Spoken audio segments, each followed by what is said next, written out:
বিশ্বনবী হযরত মুহাম্মদ রাসূলুল্লাহ সাল্লাল্লাহু আলাইহি ওয়াসাল্লাম ছাড়া আমাদের জন্য কোনো সুপারিশ করার কোনো লোক থাকবেন না। কিয়ামতের দিন যখন আপনার আমার আমলনামাটা যখন ডান হাতে দেওয়া হবে, কত আনন্দে আনন্দিত হয়ে যাব আমরা। আর যদি আমলনামাটা যদি আপনার আমার যদি বাম হাতে দিয়ে দেয়, কত আফসোস করতে থাকব। সেই আফসোসটা হলো দুনিয়ার কোনো আফসোস নাই। সে আফসোস করতে করতে আমরা মুখের চামড়াগুলো, শরীরের চামড়াগুলো ছিঁড়ে ফেলবো। এত পরিমাণ আফসোস করতে থাকবো কিয়ামতের দিন। কিয়ামতের দিন বিশ্বনবী ছাড়া আমাদের জন্য কোনো সুপারিশ করার কোনো লোক থাকবেন না। আমরা যখন আমাদের মাতা পিতার কাছে যদি আমরা যাই, মাতা পিতা বলবেন আমার দুনিয়ায় কোনো সন্তান ছিল না, আমি দুনিয়ায় কোনো বিয়ে করি নাই। এভাবে তারা বলতে থাকবেন। দুনিয়াটা হলো আপনার আমার জন্য একটা পরীক্ষা। দুনিয়াটা আপনার আমার জন্য একটি পরীক্ষা। যদি আমরা পরীক্ষায় পাস করতে পারি, কিয়ামতের দিন আমরা জান্নাতে যেতে পারবো। আপনি যখন মারা যাবেন, আপনার হাড্ডিগুলো, শুধু হাড্ডি নয়, গোস্তগুলো, মাংসগুলো, হাড্ডিগুলো সব 6 মাসের ভিতরে সবগুলো সব ফিনিশ হয়ে যাবে। সবগুলো সব মাটির সাথে মিশে যাবে। কিয়ামতের দিন এত পরিমাণ আপনাকে আমাকে আযাব দেওয়া হবে, কবরের ভিতরে আযাব দেওয়া হবে। সেই আযাব যদি দুনিয়ার কোনো মানুষ যদি দেখত, তাহলে সে অন্ধ হয়ে যেত। কবরে এত পরিমাণ আপনাকে আমাকে আযাব দেওয়া হবে। যখন আপনার আমলনামাটি যখন ডান হাতে দেবে, হযরত মুহাম্মদ রাসূলুল্লাহ সাল্লাল্লাহু আলাইহি ওয়াসাল্লামের সঙ্গে আমরা জান্নাতে চলে যাব। আর যদি আমলনামাটা যদি আমাদেরকে বাম হাতে দেওয়া হয়, তাহলে আমরা কত আফসোস করতে থাকবো। কিয়ামতের দিন আপনার আমার জন্য বিশ্বনবী ছাড়া কোনো সুপারিশ করার জন্য কোনো লোক থাকবেন না। এ কথা আমি আগের বার বলেছি। আমরা যদি বিশ্বনবীর সুন্নাহকে যদি মানতে পারি, বিশ্বনবীর আখলাককে যদি মানতে পারি, তাহলে কিয়ামতের দিন ওই বিশ্বনবী আমাদের জন্য সুপারিশ করবেন। এই দুনিয়ার কোন চেয়ারম্যান মেম্বার আপনার আমার জন্য সুপারিশ করবেন না। শুধুমাত্র বিশ্বনবী আমাদের জন্য সুপারিশ করবেন।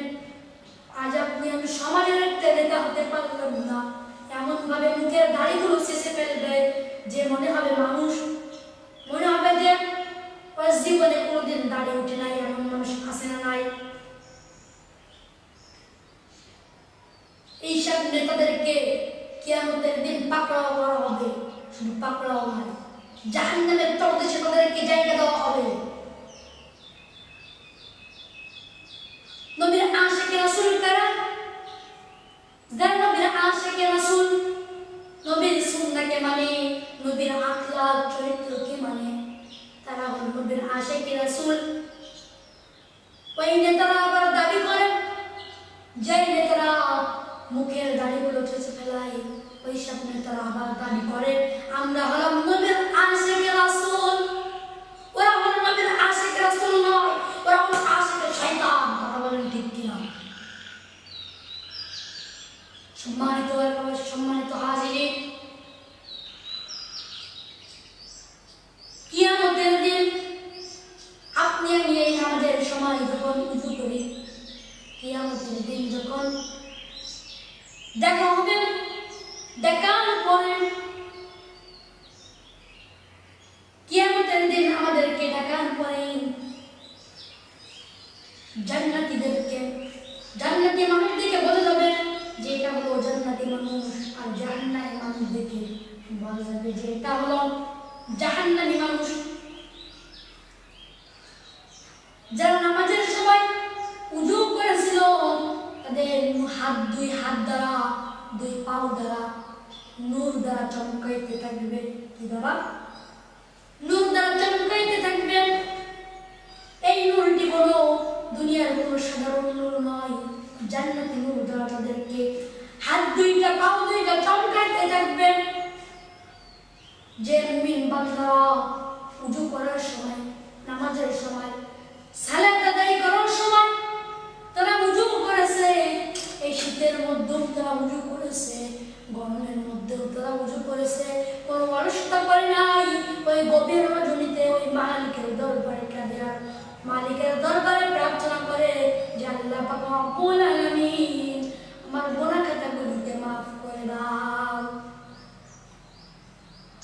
আল্লাহ পাক রব্বুল আলামিন আপনি আমি যখন আল্লাহর কাছে চাইতে থাকি, আল্লাহ পাক রব্বুল আলামিন তার ফেরেশতাদেরকে ডাক দিয়ে বলেন, ওয়া ফেরেশতারা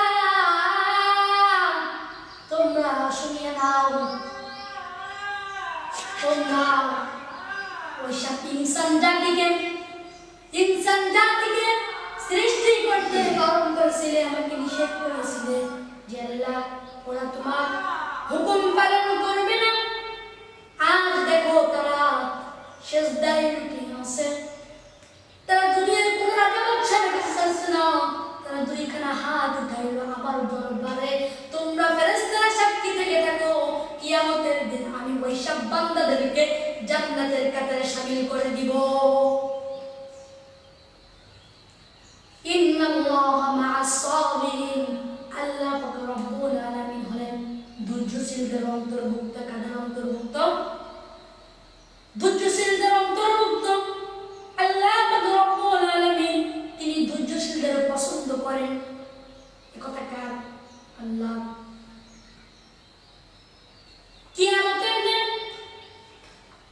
যেসব নেতাগুলো দুনিয়ায় রাজত্ব করেছে, আখিরাতের ভয় পায় নাই যে আল্লাহ রব্বুল আলামিন আপনাকে আমাকে সৃষ্টি করেছে, যিনি এত বড় মহান, তাকেও ভয় পায় নাই। তাদেরকে আল্লাহ রব্বুল আলামিন পাকড়াও করা হবে। আল্লাহ রব্বুল আলামিন তাদেরকে পাকড়াও করবেন কিয়ামতের দিন। কঠিন মুসিবতের সময় আল্লাহ রাসূল তাদের জন্য সুপারিশ করবেন না। যারা নবীর আশিক রাসূল ছিল না, যারা নবীর কথা মানত না, যারা আল্লাহর কোরআনকে বিশ্বাস করত না, যারা কোরআনের বিরোধিতা করে, যারা ইসলামের বিরোধিতা করে, তারা কি তারা ভালো মানুষ না খারাপ? কিয়ামতের দিন তাদেরকে জাহান্নামের তলদেশে জায়গা দেওয়া হবে। আজ সাধারণ একটি মাহফিল যদি করা হয়, মাহফিল করতে গেলে আবার থানায় আবার ডেট নেওয়া লাগে, কথা কোন ঠিক কিনা? যদি এখানে রোদিরটা নাচের পার্টি করা হয় তাহলে কিন্তু সেটা কিন্তু ডেট তো দূরের কথা, আরো বলবে করো টাকা দিব, কথা বলেন ঠিক কিনা? কোরআনের মাহফিল করতে আসলে অপবাদ। কোরআনের মাহফিল যারা কথা দেয়, ইসলামের মাহফিল যারা কথা দেয়, আল্লাহ রব্বুল আলামিনের কোরআনের মাহফিল যারা কথা দেয়, রাসূলের সুন্নাহকে অপমান করে, আল্লাহ রব্বুল আলামিনকে যারা অপমান করে, তারা শুনলে তারা হলো জালের সন্তান, কথা বলেন ঠিক কিনা? কিয়ামতের দিন তাদেরকে ওই জান্নাত তো দূরের কথা, জান্নাতের চেহারা তাদেরকে দেখানো হবে না।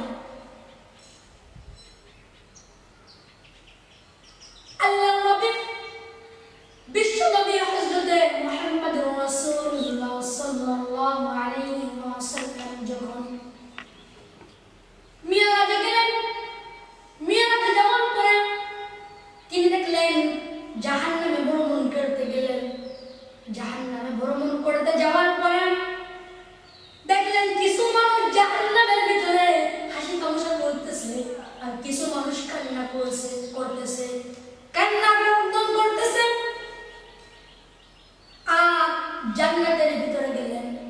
জান্নাতের ভিতরে যাওয়ার পরে একই অবস্থা দেখলেন, কিছু মানুষ হাসি তামাশা করতেছে আর কিছু কিছু মানুষ কান্না করতেছে।